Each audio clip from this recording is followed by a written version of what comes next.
This is filmed at 11:30 p.m.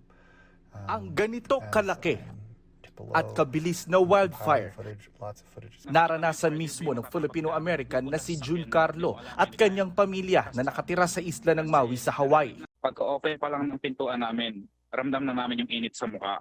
Yung pag-escape namin, talaga katapusan na mamatay na kami. Nasusuffocate na po kami nung nag-escape kami.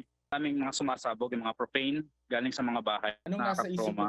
Walang natira sa kanilang bahay pero ligtas at magkakasama naman ang buo nilang pamilya na nanunuluyan muna ngayon sa pinagtatrabahuhan niyang hotel. Pero marami ang hindi nakaligtas. Ayon sa mga otoridad sa Hawaii, 89 na ang namatay at nasa 1,000 pa ang nawawala. Sabi ng konsulado ng Pilipinas doon, nasa 30 ang natanggap nilang tawag ng mga naghahanap ng kaanak at mahal sa buhay.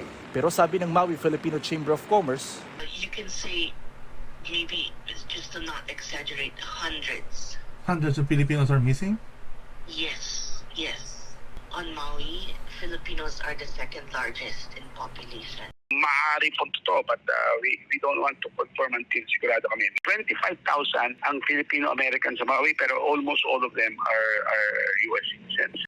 kabilang daw sa nagpasaklolo sa konsulado ang lalaking nasa Pilipinas na hindi raw makontak ang ina matapos ang wildfire. Thankfully, we were eventually able to contact yung mother who is accounted for and staying in one of the shelters. Meron rin mga bagong dating na mga teachers recruited in Hawaii. Mga 80 sila. Of that 80, 50 were assigned in the island of Maui.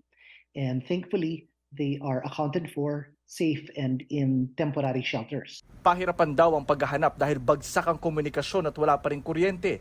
May mga ulat pang nagtalunan noon sa dagat ang ilang tumatakas sa apoy. Sabi ng konsulado ng Pilipinas, kung may mga nawawalang kaanak sa Maui, Hawaii, kontakin lang sila sa telepono o online. Sa ngayon, hindi pa rin tukoy ang eksaktong pinagmulan ng apoy. Pero ayon sa mga eksperto, posibleng nakaapekto sa mabilis na pagkalat ang topografiya ng Maui na may mataas na bulubundukin.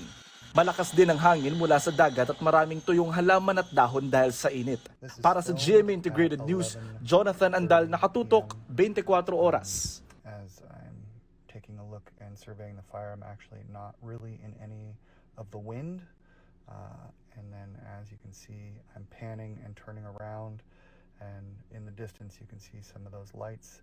That's where I flew from. That's about 2,600 meters away, where Maui Brewing is. As I'm flying towards the smoke, kind of at a sideways trajectory, I will pan more to the right to see the fire. Mga kapuso, manatili nakatutok sa balita anumang oras. Mag-subscribe sa GMA Integrated News sa YouTube. At sa mga kapuso abroad, samahan nyo kami sa GMA Pinoy TV at sa www.gmanews.tv.